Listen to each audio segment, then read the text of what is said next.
मैं कुमार रणविजय आज फिर एक नया प्रयोग कर रहा हूँ। पहले मैं आप लोगों को कहानी बता देता हूँ, फिर उसके बाद प्रीलिम्स के फैक्ट में भी आऊँगा, ठीक है। तो आज हम बात करेंगे स्वराज पार्टी की उपलब्धियों के बारे में और कांग्रेस का भी काम देखेंगे कि नगर पालिकाओं में उसने किस तरह काम किया। हम देखते हैं जो स्वराज पार्टी ने चुनाव में भाग लिया, उन्होंने अच्छी खासी सफलता भी हासिल की। मद्रास एवं पंजाब में उसे सफलता नहीं मिली, उसका कारण था सांप्रदायिकता और जातिवाद, ठीक।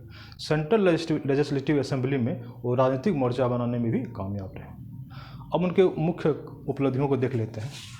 तो पहले जो 3 बड़े मुद्दा जो है कि स्वशासन की बात, स्वराज पार्टी ने स्वशासन की बात की, बहुत इंपॉर्टेंट है। उसके बाद उसने नागरिक स्वतंत्रता की बात की, जो उस समय बहुत स्वतंत्रता का हनन हो रहा था। उसके बाद उसने देसी उद्योग की बात की। ये 3 बड़े मुद्दे थे उस समय, उन तीनों पर उन्होंने चर्चा की। अब दूसरा पॉइंट है, चौथा पॉइंट है सुधार अधिनियम 1919 की पोल खोलना।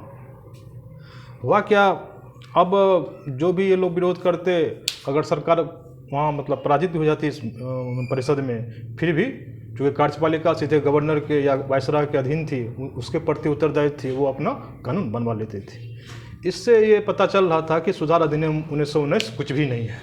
इससे आम लोगों को ये पता चल रहा था ये अधिनियम कुछ नहीं है।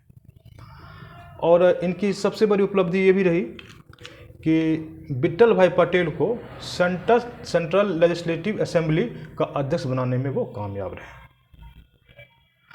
और जब 1928 में पब्लिक सेफ्टी बिल पर भी सरकार की पराजय इस उल्लेखनीय है।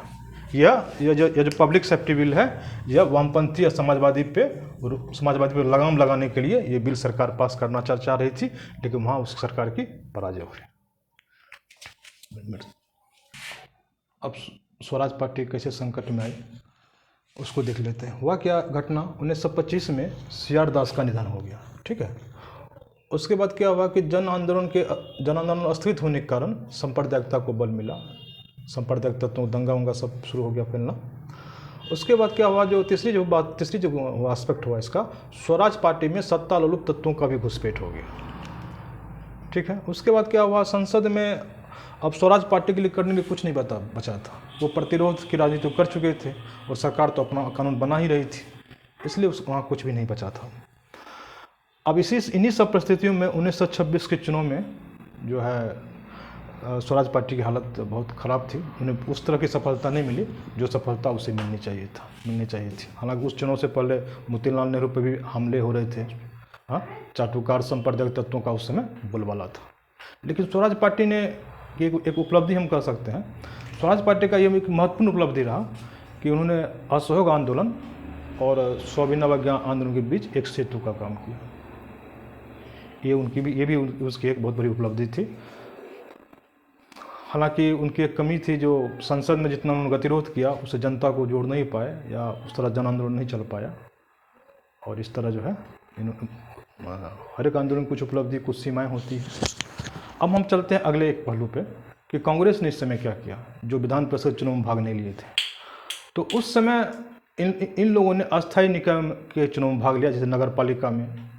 तो कांग्रेस का मानना था कि अस्थायी निकाय में चुनाव में भाग लेने से रचनात्मक कार्यक्रम में बहुत बल मिलेगा, ठीक है। और छुआछूत हुआ, सफाई हुआ, शिक्षा हुआ, इन सब बातों पे हम अस्थायी निकायों से हम इसमें मदद ले सकते हैं। इस तरह कांग्रेस ने जो विधान परिषद चुनाव में भाग नहीं लिया था, वह इस तरह जनता की मदद कर रहे थे और रचनात्मक कार्यक्रम में भाग ले रहे थे। धन्यवाद। खत्म आपने।